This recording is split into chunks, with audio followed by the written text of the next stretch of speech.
Jamner Pachora railway मार्ग, ज्याला PJ या नावाने ओळखले जाते, त्या नॅरोगेज रेल्वेचे ब्रॉडगेजमध्ये रूपांतरण करून पाचोरा ते जामनेर व पुढे बोदवडपर्यंत वाढवण्याचा केंद्र शासनाचा निर्णय आहे।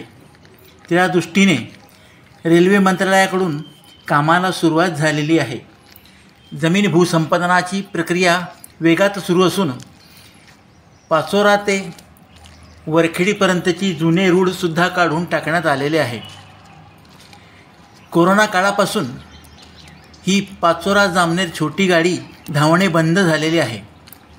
तसे पाहिले तर या पीजे गाडीने 100हून अधिक वर्ष जामनेर ते पाचोरा रेल्वे मार्गावरील सर्व स्तरावरील प्रवाशांची सेवा केलेली चालणारी कालांतराने पीजे धावू लागली। अगदी सुरुवातीला 3 वेळेस या पीजेच्या फेऱ्या होत असत। तदनंतर 2 वेळा पीजेच्या फेऱ्या होऊ लागल्या। वरखेडी, जळगाव, शेंदुर्णी, पहूर, भागदारे आणि जामनेर या स्थानकावर थांबणारी ही पीजे लहान मुलांसाठी झुकझुक गाडी म्हणून परिचित होती।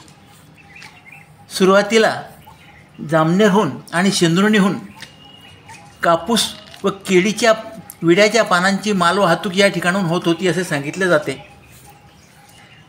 आता ब्रॉडगेज होणार असल्याने प्रवाशांना आनंद आहेच। गेल्या अर्थसंकल्पात रेल्वेसाठी ब्रॉडगेजसाठी निधी उपलब्ध करून देण्यात आला होता।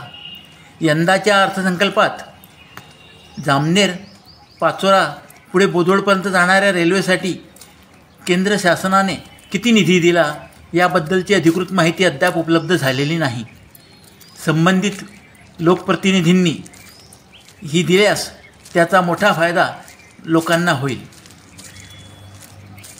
ही रेल्वे व्हावी यासाठी यापूर्वीच्या खासदारांनी, मंत्र्यांनी आणि सध्याचे केंद्रीय राज्य युवा क्रीडा मंत्री रक्षा खडसे, जलसंपदा मंत्री गिरीश महाजन, पाचोरा येथील आमदार, जळगाव जिल्ह्यातील लोकप्रतिनिधी खासदार स्मिता वाघ यांनी संयुक्त प्रयत्न केलेले आहेत।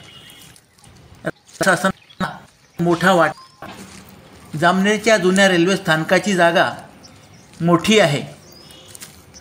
नवीन रेल्वे स्थानक कुठे होईल याबद्दल अनिश्चितता आहे। मात्र जामनेर जागेवर रेल्वे विभागाकडून रेल्वेचे म्युझियम उभारले जाणार होते असे यापूर्वी जाहीर केले आहे। मात्र त्याबाबत कोणतीही हालचाल झालेली नाही किंवा होताना दिसून येत नाही।